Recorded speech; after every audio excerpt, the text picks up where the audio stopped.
Hello दोस्तों, स्वागत है आपका मेरे चैनल इंडियन मॉम फॉरएवर पर। कैसे हैं आप सब लोग?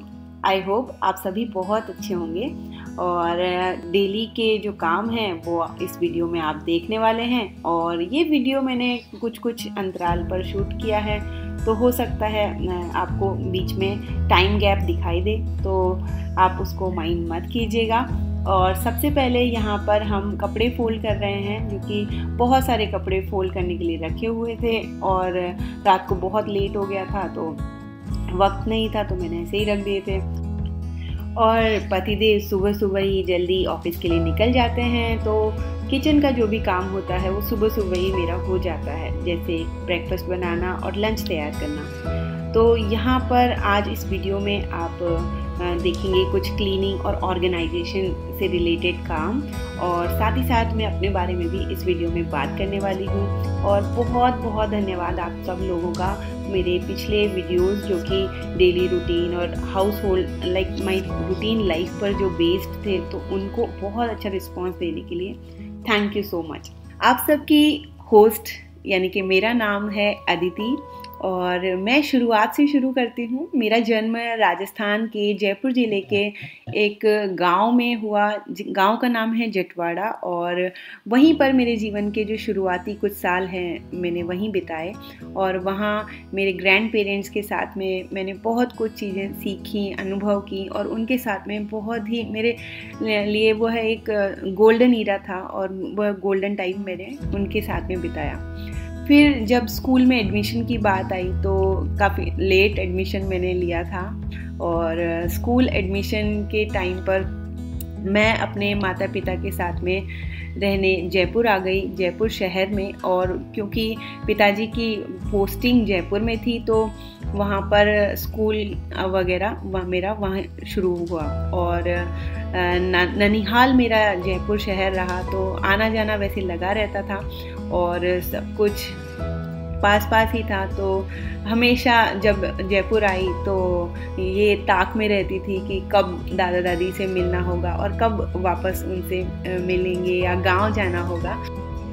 ग्रामीण परिवेश में थी तो प्रकृति से बहुत गहरा जुड़ाव था, और बचपन जो है बहुत ही अनमोल वक्त होता है। आज बेटे की छुट्टी है तो पूरी की पूरी फुल मस्ती चल रही है, म्यूज़िक चला के पूरा अच्छे से ये डांस कर रहे हैं। इसी तरीके से बच्चे अपनी पूरा एक्सरसाइज वगैरह सारी कंप्लीट कर लेते हैं और उन पता ही नहीं चलता। काश हम में भी इतना बचपना बाकी रहा होता और हम कुछ चीज़ें जो है वो बिना किसी मतलब के हम कर रहे होते। स्कूलिंग तो मेरी बहुत लेट शुरू हुई, लेकिन मेरे दादाजी वो एक स्कूल में प्रिंसिपल थे, तो मैं उन्हीं के साथ उन्हीं के स्कूल में शुरू से जाने लगी थी। लेकिन वो एक तरीके का इनफॉर्मल स्कूल था, क्योंकि पहले हमारे गांव में जो है स्कूलिंग पहली कक्षा से स्टार्ट होती थी और उससे पहले कुछ था नहीं। तो शुरुआत में ऐसे ही बिना किसी फॉर्मल एडमिशन लिए मैं उनके साथ जाती थी, थोड़ा बहुत सीखती थी और बहुत सारे अनुभव होते थे उनके साथ साथ जाने में, और रास्ते में पगडंडियों पर चलने में, और हरे भरे पेड़ों से लदे जो रास्ते थे और छायादार एकदम बीच में एक कुएं पर पानी भरती महिलाओं को देखने में, और बहुत अलग ही अनुभव उसको कह सकते हैं। फिर मुझे जहाँ तक याद है, हम शाम को घर के बाहर चबूतरे पर बैठा करते थे और शाम को मोर की आवाज़ आया करती थी, मोर दूर से कहीं मोर का बोलना। और साथ में शाम के वक्त जैसे ही दिन ढलने वाला होता था तो चरवाहे अपने गाय, भैंस, बकरी इन सब को लेकर अपने जो उनके घर हैं वो वहाँ उनको लेकर जा रहे होते थे। तो रास्ते में ये सब हमारे घर के बाहर से ये सारी चीज़ें मैं ऑब्ज़र्व किया करती थी। ये जो सारी बातें हैं ये तब तक की हैं जब मैं 4 साल की मुश्किल से रही होंगी। तो उसके बाद तो शहर आना हुआ, और उसके बाद आगे की जो एजुकेशन है वो जयपुर शहर से ही मेरी हुई। लेकिन आज हम गांव के बारे में ही बात करेंगे। यहाँ पर कुछ कार्डबोर्ड बॉक्सेस की हेल्प से मैं एक ऑर्गेनाइज़र बनाने की ट्राई कर रही हूँ। तो ये कुछ पेपर है जो उसको कवर करने के लिए मैंने काटा है, और मेजरमेंट्स वगैरह ले करके और इससे ऑर्गेनाइज़र मैंने बनाया। तो काफ़ी अच्छा लग रहा था देखने में भी, और चीज़ें भी वेल प्लेस्ड और वेल ऑर्गेनाइज्ड लग रही थी।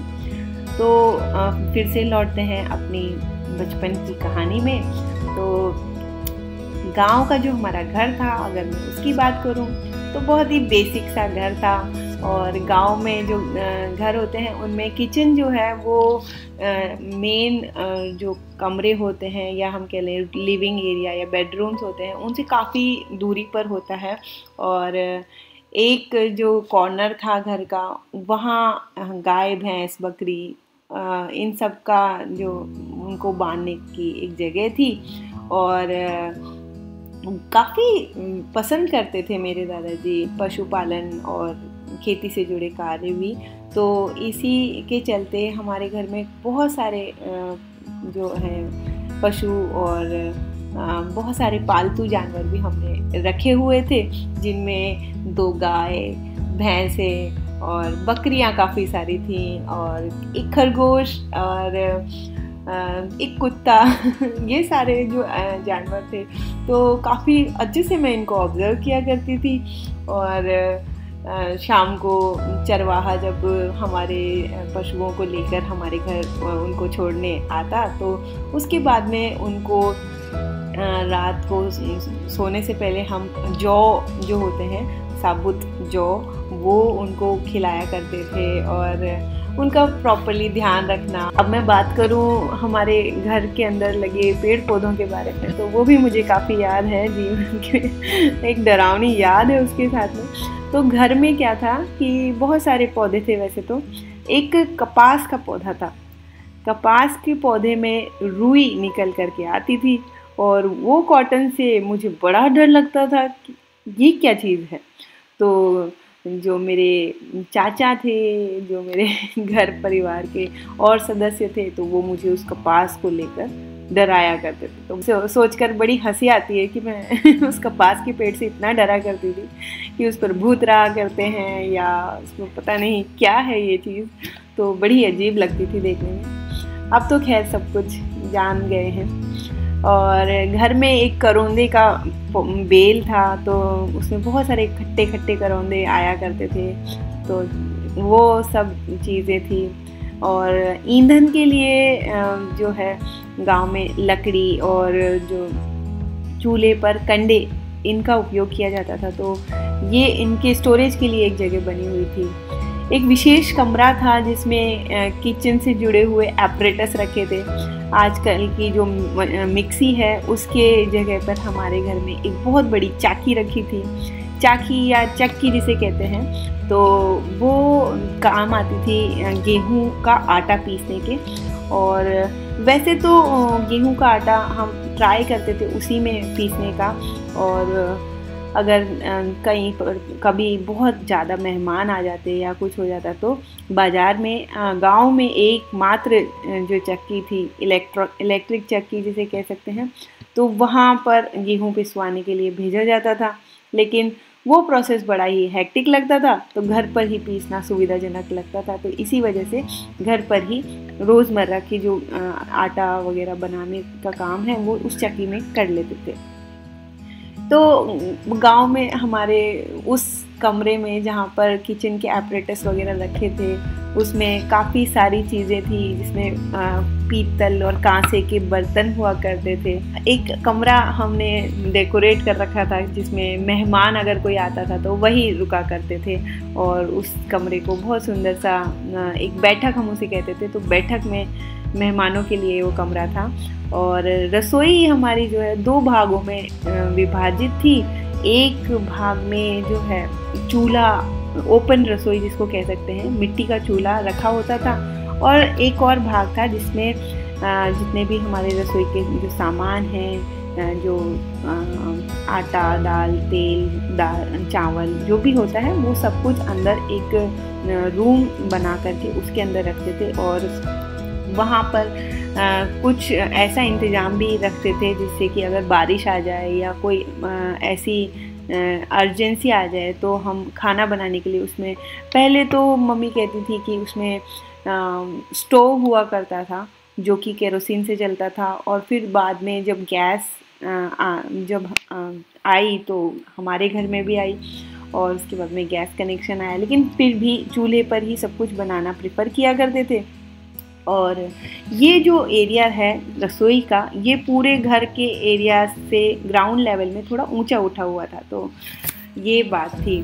फिर अब गांव में जो है बहुत सारे लोग आपसे सामाजिक रूप से जुड़ते हैं, जिसमें चरवाहा, जिसका जिक्र मैं पहले ही कर चुकी हूँ। एक बूढ़े बाबा भी थे जो सब्जी का एक टोकरा लेकर के आया करते थे और उसमें सीजनल सब्जियाँ होती थी और रोज़ आते थे वो, और सब्जियाँ जो हैं वो डेली बेसिस पे ही खरीदी जाती थी। ऐसा नहीं था कि 2-3 दिन की भी एक साथ खरीद कर रख ली जाए, डेली बेसिस पर ही सब्जी खरीदते थे, ताज़ा एकदम फ्रेश। और उसके अलावा घर पर और भी बहुत से लोगों का आना जाना रहता था, जिसमें हमारे दादाजी के कुछ मित्र थे और दादी की कुछ सहेलियां थीं और घर परिवार के कुछ लोग थे, जिसमें हमारे जो भाई बंद कहते हैं दादाजी के भाई, उनकी वाइफ, उनके बच्चे। तो इस तरीके से काफ़ी बड़ी परिवार में मैं रही और गांव में अलग अलग जगह पर सब लोगों ने अपने अपने घर बना लिए थे वैसे तो, लेकिन एक हमारा कॉमन घर जो है जिसको जाग कहते थे, और ये जो कॉमन घर था ये काफ़ी बड़ा था। और आज स्टोरी मुझे यहीं पर ख़त्म करनी चाहिए, अदरवाइज़ वीडियो बहुत लंबा हो जाएगा।